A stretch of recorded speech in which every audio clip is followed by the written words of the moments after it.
Hey there, crafting babes and crafting gentlemen.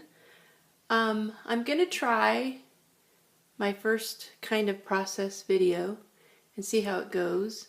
I have my mini iPad set up on a contraption that might fall over in the middle of this. We'll have to see what happens. And hopefully I have it far enough away that we can see this larger ring-bound journal that I'm working on. It's a Betty Crocker cookbook that I covered with vintage fabric, and then I used some pattern paper for the inside, and I'm gonna put this little collage on the front. I think I haven't put it down yet, and then I think I'll put some lace. Hopefully I have some lace to put on the spine here. But I wanted to talk about putting some pages in and do a little bit of how-to here on some things. I already have a few pages in here, and we can look through those real quick. Now, this was my attempt at I printed out some vintage ads and things, and then I wanted to back them, and you'll see here where I backed some others. And this one I tried some vintage wrapping paper, but it didn't, it bound up a little bit, so I'm not sure I'm going to use that one. I'm still thinking about it, whether I can use it or not, because it's real pretty. So I just have a few pages that I've been working on here. Here's another ad that I took, and I took both sides and then I sewed them together. And then in these binders, it's always good to have some heavy paper. This is like cardstock. These pages get bound up if you don't have something with weight behind them to hold them straighter. So intersperse whenever you're making them with something a little bit heavier. I didn't do too much of that one. That's a really cute book page, so I didn't do much of that one. There's a ledger page. Oh, I want to talk about these ring things. Page enforcers. I brought some here. Now I can't find them. I might have to walk away for a second. Oh, here's some. So I just, at a sale, estate sale, I found a package of these page enforcers, and they're all white. When they were all white, so I just took some alcohol spray and sprayed them in a yellow color to get a little bit more definition on there. And then these I added a little bit of splatters to it, but these I didn't, because I didn't love the way the splatters came out, but they're still cute. So you can reinforce, and you can make it all different kind of colors. Like I kind of feel like the theme to this one, because the cover is yellow and red, is yellow and red, but I have all kinds of different colors in here. And then on the back of the ledger paper, I just glued down a little bit of vintage ad, a little bit of torn paper of the paper that I'm using in the binder, to make a little bit of interest but still leave some room for some journaling. I feel like as I'm making this, I'll show you some other pages, I feel like I'm not having enough pages for journaling, so I might have to work on that. I added a little bit of interest to this one with another vintage ad. This one I'm not sure is going to stay in there or not. This is my attempt at gessoing one of the index pages that was part of this recipe book. And I actually kind of like it, but I'm still thinking about it, so we'll see on that one. Another vintage ad, and then I collaged just a little bit on the bottom. I'm trying to make this one quite retro.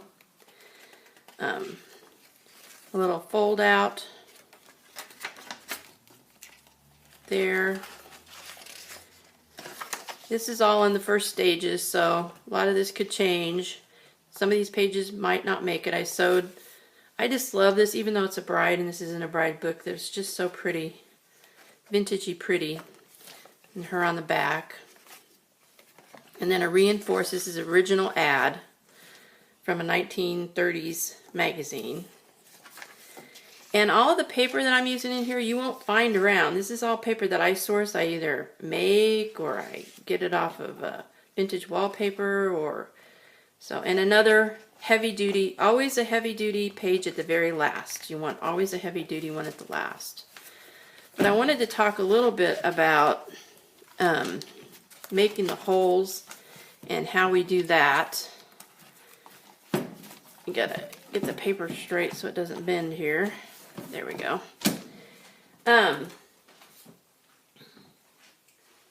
Because I just use one of these, and you can either make a template, or these had the inserts in here as part of the recipe book. So these are already good holes that you can use as a template to put on your pages as you're going to do it. See that I have already put the holes in that one, and I just put it over there. Now there's a couple ways you can do that. You can just go right ahead and go like this and just do it through here, but you tend to be off a little bit and then the hole keeps widening. So my favorite way to do it, I'll show you on this one. I'm going to put this one in the book, is you line it up. Like say you could go low, you could go high, or you could go in the middle. And I've had a bunch in the middle, so I think I'll go a little low on this one. So you line it up and you line it up to the edge. That's real important, because if you get too far this way, it'll be too thin. And you turn it over, and then I like to take, where's my pencil? I brought one out just for this. How does things disappear? Here it is. I like to use a pencil the best, but sometimes the pages are dark and you can't. And just put a little dot like this. And then we went high. Oh, that's okay. We'll just leave it like that. So I find this a little bit easier than most of the ways to do it. And if it's a colorful little dot that's left, a piece of paper, I save them and make a little shaker card out of them. So I'm anal. I have the little pieces. Now these aren't as colorful, so I probably won't save them. These are just white, so I'm going to set them off to the side. But I'm going to make a little shaker card. I'll probably add a little to that. But there we go. And you can make a template. You could use a piece of cardstock and just line it up and put a mark. Just make sure you get a little extra. And here's one that I've been using, and this is what happens. I don't know if you can see, but I get off and I keep widening the hole. So that's why I just tend to like to use the dots better than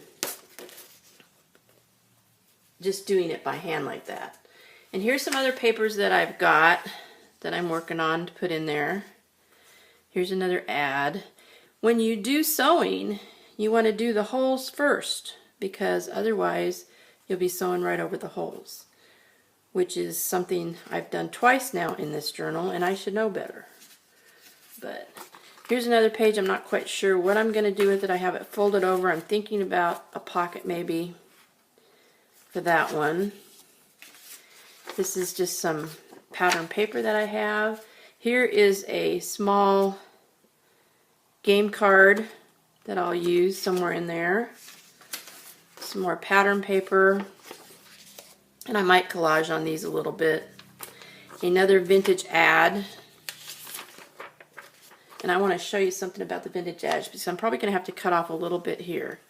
I thought I had another one that I was going to show you on. Here it is. You have to offset if you fold something in half and you want to make it work, because the rings are going to be right here, and this is going to be too long, so I'm going to have to cut that off a little bit, like I did here. So I'll put the, if you can see, the pages right here. So I offset it a little bit so I can put the holes right here, and then it'll fold open. So I'll have to do that on this one. And another little flashcard in blue. Some more pattern paper. Some more poppies. And some of these might not make it in the end. You can never tell. Now this one I'll probably want to collage or do something a little bit on the back, maybe in the corner. I want to leave enough room so somebody can write on. There we go. And one of the ladies that I was going to use for the cover, I make a bunch of ladies and then decide which lady is the best, but I still like to put her in. Because this theme is coming along to be sort of like floral and fashion. I guess because it's summer or something, I'm just can't stop with the flowers either. This is some vintage wallpaper that I found. And here's another piece of vintage wallpaper that'll go in there. The page. And here's a real cute children's book that I've run across lately that will put that in there. And here's another page that'll go in there. So I'm working slowly on, and I'll probably put the pages in different orders as I go. And that's what's so easy about these ring finder journals is you can move it around after you get it in there and decide. Here's another piece of heavier duty paper that I'll use to intersperse in there. But I wanted to show you a little bit of gluing on some of this ledger paper on the back. Because I also, while I was going around picking out things for this, I got some of the strips of the paper that I cut down, the pattern paper that I cut down, and I kept them. And then I cut out some small 50s-ish magazine pieces that I can collage with a little bit on the corners and edges and things like that. So I was going to put something on here, on this one, and it's going to open. You'll see this first. I mean, I might go back and put a little fabric on the top too. But right now, we're going to go like this. So it could go on this side or this side or this side or this side. I really like this torn paper effect. And then adding something to the top of it. See, that gives it a lot of depth, but you still have a lot of space to journal with. But I've used this one already. So I was wondering about some of these others, which might look good. And actually, I'm not sure that these oranges are looking great with that yellow. I was wondering about this one. And then I got a couple others here. Let's look at these. Let's see. I'm not sure. Actually, the poppies look good. See, I have poppies that have yellowy, and I have poppies that have white. So let's try the poppies. And actually, I don't want to do it on that one. Do it on this side, and I like that whole poppy there. So I'm going to tear just a little bit off this edge to make that torn edge. And we'll go and see which one we want to put on there. And a little bit extra up here. It's a little thick, but I think we can work with it. Let's see how that looks. Now, let's see if we can find a image we like. I have this image. Well, that wouldn't be the right side. That I really want to use in this journal somewhere, because we always use ladies and everything, so that almost isn't too bad, but we'll think about that one. Now they kind of wash that one out. That's cute. This is a little, it's Bon Ami. I'm not even sure if they still make Bon Ami or not.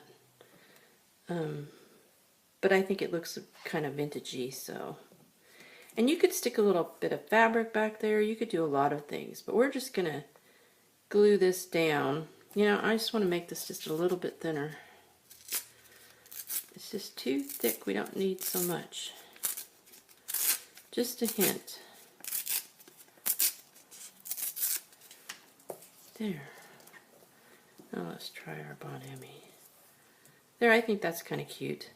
So, I'm just gluing this. You could sew this very easily, and I do sewing in here, as you've seen before. But this one I'm just going to glue. And I do want to talk to you about glue, too. I've had a lot of trouble finding some great glue that I like, especially on paper that doesn't wrinkle. And I saw Gail A, we'll just call her Gail A, using this glue, and I went to find it on eBay, and I love it. It's great. You can put 2 pieces of paper together with this glue and it will not wrinkle barely at all. Plus it sticks things down. This will even stick fabric down. So I love these glue sticks. I've just recently found them, and I buy a bulk of them. Like there's 24 in a thing, and so it ends up being for less than $1 for each one. So I just, and every other glue stick that I've ever tried to use, the paper came up after I put it down. It didn't stick. But what's really good about this one is it doesn't wrinkle the paper. So like this ledger paper is pretty light. This is vintage ledger paper. I don't think you'll find any paper besides the pattern paper that I printed out, the digital paper, that isn't vintage in the books that I make. So it's, you know, but it's not going to wrinkle that. So we'll do our little ad, and then we'll get on with our day and see if this worked. We're going to have a spring day today here. No rain. It's going to be sunny. And we'll add this. I'm going to tilt it a little bit, just for a little. And I haven't coffee stained or inked too much. I mean, I've used a little bit of alcohol inks in here, but this is going to be pretty, because I think a retro feel isn't necessarily got the coffee staining and stuff. You could use like dyed papers like with Kool-Aid and things like that, but I just feel like it doesn't lend it to that. So we'll add this to there, close it up, and then when you turn the page, you'll have a little bit of interest, but you still have some journaling space. And I'll probably put something on the back of here, and I might stamp too, just put a stamp or something, but or I might put a piece of fabric right here so that it makes it pull out just a little bit more weighted. But there's a little bit on working in my ring binder journal, and if this works, I might come back and do another one. So thank you all for watching, and I hope you have a great day.